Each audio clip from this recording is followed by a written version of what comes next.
عمر بن سلمہ کے بارے میں مشکات کے اندر موجود ہے، امامت والے چیپٹر میں، صحیح بخاری کے اندر موجود ہے۔ وہ کہتے ہیں میں چھوٹا سا بچہ تھا اور نبی اسلام نے اعلان نبوت کیا تو قافلے جب ہمارے علاقے سے گزرتے تھے نا تو وہ نبی اسلام کا ذکر کرتے تھے، اور میرے ابا جی کا بڑا انٹرسٹ تھا۔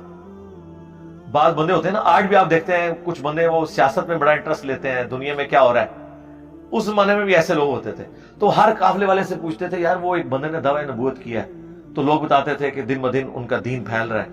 لگتا ہے ان قریب شاید مکہ بھی فتح ہو جائے۔ اب مکہ جو ہے وہ سینٹرل پوائنٹ تھا، اور قریش کی ایک دھاک تھی پورے عرب میں۔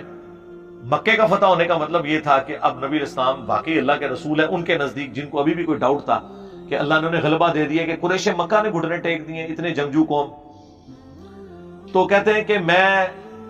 جب حضور علیہ السلام کی گفتگو سنتا تھا نا لوگوں سے، تو مجھے بچپن میں چھوٹی سی عمر میں 6-7 سال کی عمر میں تو انہوں نے امامت کروائی، وہ اس سے پہلے 4-5 سال کی عمر میں ہی قرآن کی آیات میں نے سن سن کے یاد کرنا شروع کر دی تھی، مجھے اتنی اچھی لگتی تھی، وہ ان کی اپنی زبان میں تھی نا۔ آپ کے چھوٹے بچوں نے نہیں گانے یاد کیے ہوئے ہیں، انگریزی کی پوئمز نہیں یاد کی ہوئی چھوٹے چھوٹے بچوں نے، اچھی لگتی ہیں، تو وہ پوئمز ہی تھی نا ان کے نزدیک، تو ان کی زبان میں تھی۔ کہتے میں سن سن کے نہ میں قرآن یاد کرتا تھا، لیکن مجھے نہیں پتا تھا اسلام اور نبی اسلام کو ایک اچھے انسان کے طور پہ۔ تو میرے ابا جی جب یہ سنتے تھے تو وہ اکثر کہتے تھے اچھا اگر مکہ فتح ہو گیا نا تو پھر ہم ایمان لے آئیں گے۔ واقعی پھر اللہ نے زندگی رکھی ہوئی تھی ان کی، مر جاتے پہلے تو کفر کی حالت میں مر جاتے۔ وہ فتح مکہ ہوئی تو کہتے ہیں کہ میرے قبیلے نے تو یعنی ابھی تیاری بھی مکمل نہیں کی، میرے ابا جی نا فوراً پہنچے، جا کے انہوں نے قبیلے سے بھی پہلے اسلام قبول کر لیا، ٹھیک ہے۔ اور کہتے ہیں وہ جب واپس آئے تو انہوں نے آ کے سارے قبیلے والوں کا میں نے اسلام قبول کر لیا ہے، تم بھی کر لو، اللہ نے فتح دے دیا ہے، اس شخص کے پیچھے اللہ ہے، اور مجھے نبی اسلام نے وصیت کی ہے کہ 5 ٹائم نماز پڑھنی ہے، اور جب نماز کا ٹائم ہو تو اذان دینی ہے، تم میں سے ایک جماعت کرے جو تم میں سب زیادہ قرآن جانتا ہے، لہٰذا اب ہم یہاں پہ 5 وقت نماز کا شیڈیول شروع کریں گے، ٹھیک ہے۔